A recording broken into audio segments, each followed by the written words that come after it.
होळी रे होळी पुरणाची पोळी. होळीच नाही तर महाराष्ट्रीयन प्रत्येक सणाची शान आणि घरी आलेल्या पाहुण्यांचा पाहुणचार म्हणजे पुरणपोळीची थाळी.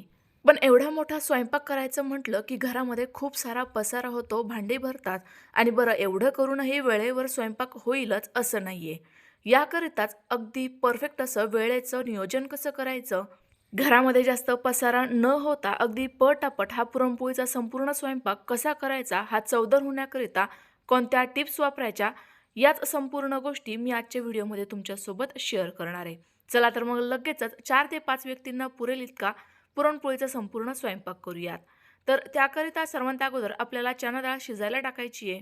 तर वजनी आणि वाटीचं असं संपूर्ण प्रमाण मी तुम्हाला सांगते. 250 ग्रॅम म्हणजेच 2 वाटी हरभरा डाळ, मी 4 वाटी पाणी आणि चिमूटभर हळद घालून कुकरला शिट्ट्या काढून घेणार आहे. तर साधारणतः 4 शिट्ट्या काढूयात, कारण ही आपण पहिले भिजवून घेतलेली नाही आहे. भिजवली असेल 3 शिट्ट्यांमध्ये देखील व्यवस्थित शिजेल.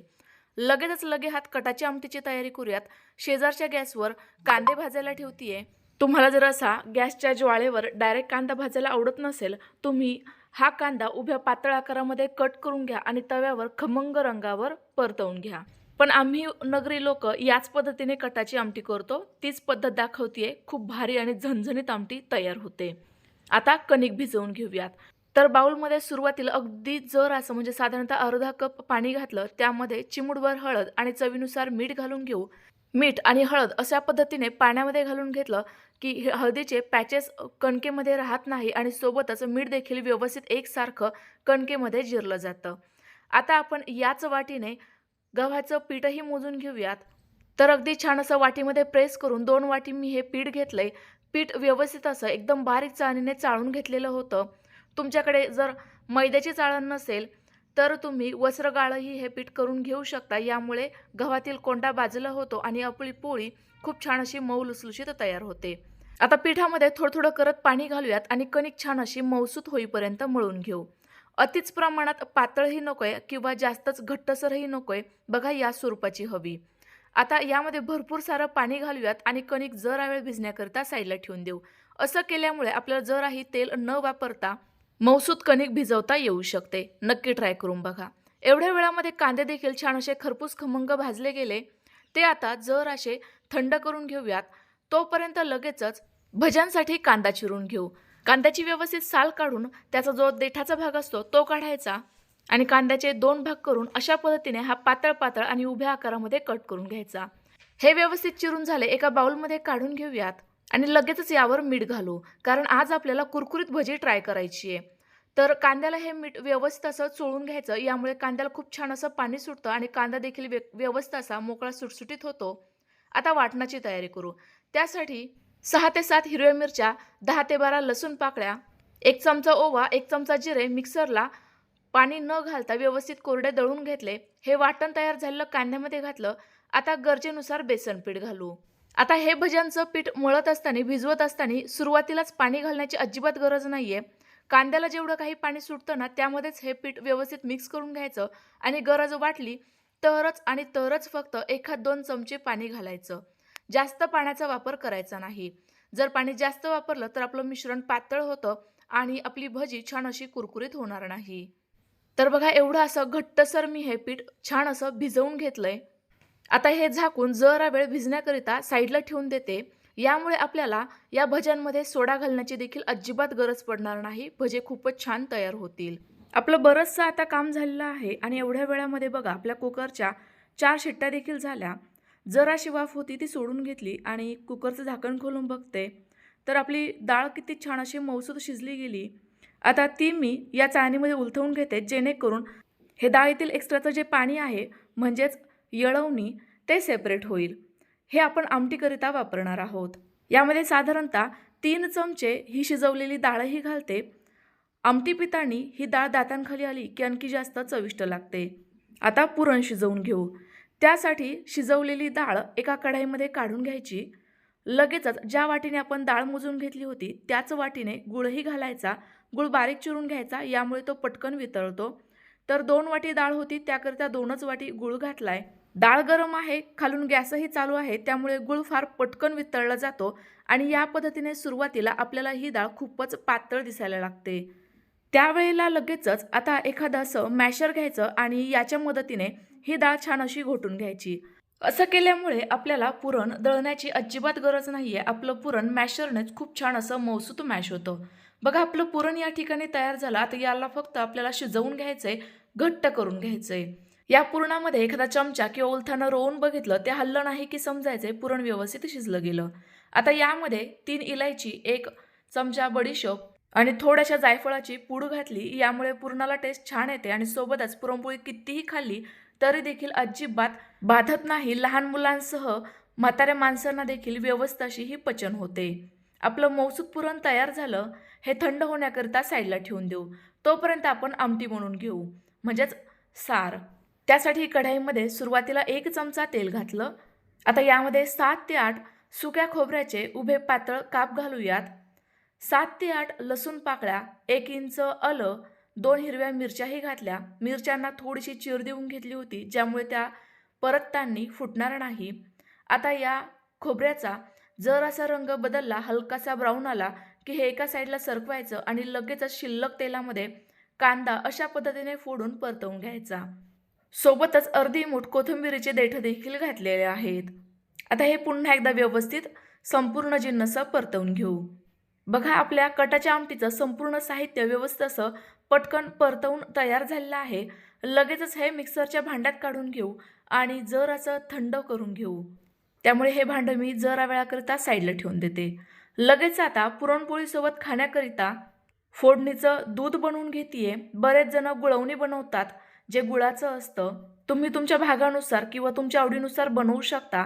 मी दूध बनवतीये. त्याकरिता एका पातेल्यामध्ये सुरुवातीला 1 चमचा तूप घातलं. तूप गरम झालं की 1 चमचा सुक्या खोबऱ्याचा किस, थोडेसे बदामाचे तुकडे, 1 चमचा चारोळी आणि 5 ते 6 केशर काडी घातली. ही संपूर्ण जिन्नस तुपामध्ये खमंग अशी परतवून घेतली. हलकासा रंग बदलला की लगेचच आवडीनुसार किंवा गरजेनुसार दूध घालायचे. साधारणतः अर्धा लिटर दूध घातलंय. गरजेनुसार साधारणतः 2 ते 3 चमचे साखर घालायची आणि थोडीशी वेलची पूड घालायची. या पद्धतीने एकदम साध्या पद्धतीने पुरणपोळीसोबत खाण्याकरिता हे मसाला दूध, ज्याला आम्ही खीर म्हणतो, ते तयार होतं. याला उकळी येईपर्यंत आपण लगेचच कटाच्या आमटीचा मसाला म्हणजेच वाटण तयार करून घेऊ. सुरुवातीला हे असंच कोरडं दळून घ्या, ज्यामुळे खोबरं व्यवस्थित बारीक दळलं जाईल. आता गरजेनुसार अगदी जरासाच पाण्याचा वापर करायचा आणि पुन्हा एकदा हे फिरवून घ्यायचं. कमीत कमी पाणी वापरलं की वाटण परतवायला जास्त वेळ लागत नाही आणि मग आपण हे परतवायला देखील अजिबात कंटाळा करत नाही. मस्त अशी कटाला तर्री येते, चव जबरदस्त येते. तर एवढ्या वेळामध्ये बघा या दुधाला छान अशी खळखळून उकळी आली आहे, म्हणजेच आपली ही खीर देखील झटपट अशी तयार झाली. गॅस बंद करून साईडला ठेवून देऊ. साईडचा गॅस रिकामा होता, त्यामुळे लगेचच यामध्ये भाताचा कुकर लावून घेतला. आता या कुकरच्या 3 शिट्ट्या होत आहेत. तोपर्यंत या दुसऱ्या गॅसवर मी कटाची आमटी बनवून घेते. त्याकरिता सेम कढईमध्ये 2 चमचे तेल घातलं. तेल गरम झालं की सुकं खोबरं अशा पद्धतीने थोडंसं ठेचून घेतलेलं होतं, ते घालायचं. हे हलक्याशा तांबूस रंगावर परतवून घ्यायचं. आता यावेळेला गॅस एकदम कमी करा किंवा बंद करा आणि सुके मसाले घाला. तर त्यामध्ये अर्धा चमचा काळं तिखट, अर्धा चमचा लाल तिखट, 1 चमचा धनापूड आणि अर्धा चमचा मटण मसाला घातलाय. सोबतच चिमूटभर हळदही घातली. लगेच आता वाटण घालून घेऊ. आता हे पटापट व्यवस्थित असं परतवून घ्यायचंय. आता पुन्हा एकदा जर तुम्ही गॅस बंद केला असेल तर तो चालू करा, जेणेकरून आपलं वाटण व्यवस्थित असं परतलं जाईल. आता आवडत असल्यास थोडासा कढीपत्ता देखील घालू शकता. यामुळे फोडणीला टेस्ट जास्त छान येते आणि हा खूप पौष्टिकही असतो. त्यामुळे जर सुरुवातीला आपण हा तेलामध्ये घातला असता तर तेल साईडला तडतड उडालं असतं, किचन कट्टा खराब झाला असता. त्यामुळे या पद्धतीने तुम्ही कढीपत्त्याचा वापर करू शकता. तर बघा आपलं वाटण छान असं परतलं गेलं, रंग बदलला. आता लगेच यामध्ये येळवणी म्हणजेच मगाशी जी डाळ शिजवलेलं एक्स्ट्राचं पाणी होतं ना, ते घालू. आणखी थोड्याशा पाण्याची गरज होती, त्यामुळे हे पाणी मी मिक्सरच्या भांड्यात टाकलं आणि मग या मसाल्यामध्ये घातले. आता हे व्यवस्थित ढवळून घ्यायचे, जेणेकरून वाटणाच्या यामध्ये अजिबात गाठी राहणार नाही. आपला सार छान असा जिवळून येईल. सर्वांत शेवटी चवीनुसार मीठ घालायचे. पुन्हा एकदा व्यवस्थित मिक्स करायचे आणि आता एकदम कमी गॅसवर अजिबात झाकण न ठेवता या साराला म्हणजेच इळवणीच्या आमटीला खळखळून उकळी काढून घ्यायची. बघा आपली या ठिकाणी इळवणीची आमटी तयार झाली. सर्वात शेवटी थोडीशी कोथिंबीर घालायची. अगदी परफेक्ट कन्सिस्टन्सी आणि छान असा कट म्हणजेच तेलाची तर्री देखील आलेली आहे. आता ही जरा वेळाकरिता साईडला ठेवून देऊ. आता ही कणिक बघूयात. तर बघा एवढ्या वेळामध्ये आपली कणिक खूप छान अशी मऊसूत भिजली गेली. यातील जे काही एक्स्ट्राचं पाणी होतं ते मी पूर्णतः काढून टाकलं.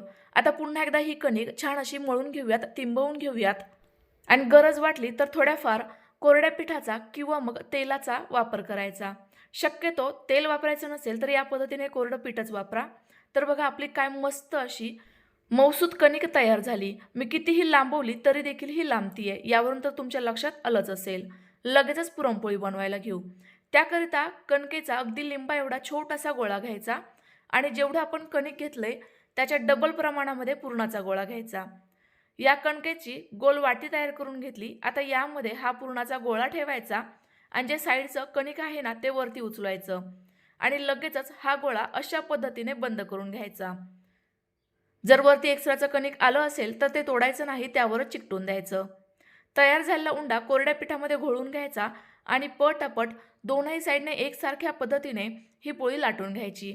पोळपाटाला मी रुमाल बांधला होता जेणेकरून पोळी आपल्या पोळपाटाला चिकटणार नाही आणि त्याचसोबत हिला अजिबात कोरडं पीठ लागलेलं राहणार नाही. तयार झालेली पोळी लगेच भाजण्यासाठी तव्यावर घातली. तव्यावर घातल्याबरोबर गॅसची फ्लेम फुल करायची आणि वरची साईड कोरडी झाली किंवा बुडबुडे आले की मगच ही पोळी पलटवून दुसऱ्या साईडने भाजून घ्यायची. पोळी फुलायला लागली की लगेचच तेल किंवा तूप लावायचं आणि दोनही साईडने साधारणतः 3 ते 4 वेळेलाच अलटपलट करून खमंग रंगावर ही भाजून घ्यायची. आपली पोळी किती मस्त अशी गुबगुबीत फुलली आहे. रंग देखील अगदी जबरदस्त आलाय. सेम पद्धतीने तुम्ही इतर पोळ्या बनवून घेऊ शकता. घेतलेल्या साहित्यांमध्ये 8 ते 9 पुरणपोळ्या तयार होतात. लगेच आता तळणीचं साहित्य तळून घेऊयात. तर सुरुवातीला माझी आई सांगते कुरडईच तळायची असते कारण तिचा पहिले मान असतो. म्हणून मी देखील कुरडई तळून घेतली. काय मस्त फुलली आहे. याची रेसिपी हवी असेल तर कमेंट्स करून नक्की कळवा. सोबतच नागलीचा पापडही तळून घेतलाय. नागलीच्या पापडाची रेसिपी आपण चॅनलवर बऱ्याचदा शेअर केली आहे, ती तुम्ही नक्की बघू शकता. आता तांदळाचा पापडही तळून घेऊ. दोनही पापड तुम्ही बघू शकता अगदी कढाई देखील कमी पडली आहे, इतका छान असा हा फुललाय आणि रंग देखील अगदी परफेक्ट आलाय. मस्त असा जाळीदार पापड तळला गेलाय. याची देखील रेसिपी आपण चॅनलवर ऑलरेडी शेअर केली आहे. आता भजे तळून घेऊ. तर यामध्ये थोडीशी बारीक चिरलेली कोथिंबीर घातली. पुन्हा एकदा पीठ जर असं व्यवस्थित मिक्स करून घ्यायचं. आता लगेचच छोटे छोटेसे भजे सोडून घ्यायचे. भज्यांचा आकार छोटा किंवा मध्यमच ठेवायचा, जास्त मोठा नको, नाहीतर मग ते आतून कच्चे राहतात. यावेळेला गॅसची फ्लेम मीडियम ठेवायची, कमीही नको आणि जास्तही नको. जर फुल गॅस असेल तर भजे आतून कच्चे राहतील, ते व्यवस्थित तळले जाणार नाही आणि कमी असेल तर भजे तेलकट होतील. तर बघा या पद्धतीने छान अशा बदामी रंगावर अलटपलट करून हे भजे तळून घेऊ. भज्यांमध्ये आपण उभ्या आकारात कांदा चिरून घातलेला असल्यामुळे याला काटे देखील काय भारी आलेले आहेत. आपले भजे देखील तळून तयार झाले. अगदी अर्ध्या ते पाऊण तासामध्ये हा आपला सागर संगीत पुरणपोळीचा स्वयंपाक तयार झालाय. लगेचच सर्व करून घेऊ. तर खीर वाढण्याकरिता नेहमी थोड्याशा पसरट आकाराच्या डिशचा वापर करायचा. ती मधोमध ठेवायची. तिच्या साईडला साराची वाटी ठेवूयात. सारा शेजारीच भात ठेवायचा. भात हा नेहमी थोडासा सार घालूनच ठेवायचा. गरजेनुसार 1 ते 2 पुरणपोळ्या वाढायच्या. ताटाच्या डाव्या साईडला नेहमी कोरडी जिन्नस म्हणजेच भजी, कुरडई, पापड असं वाढायचं.